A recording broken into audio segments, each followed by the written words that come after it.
Masih dalam Kompas Aceh. Saudara, banyaknya temuan varian baru kasus COVID-19 di sejumlah wilayah, Satuan Tugas Percepatan Penanganan COVID-19 Pemerintah Aceh meminta masyarakat menerapkan protokol kesehatan secara ketat.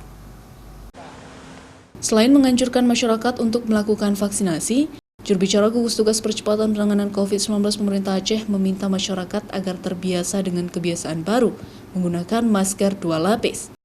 Penggunaan masker 2 lapis ini diharapkan mampu melindungi diri dari penyebaran varian baru virus COVID-19 di Aceh. Meskipun saat ini belum adanya ditemukan kasus tersebut, namun kebiasaan memakai masker medis dan kain dianjurkan oleh gugus tugas.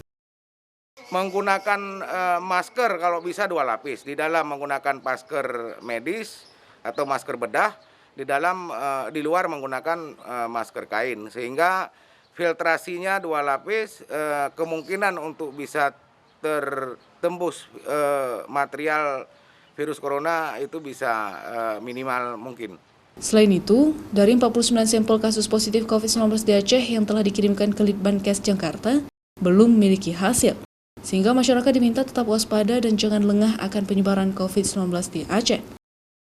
Syahril, Kompas TV, Banda Aceh.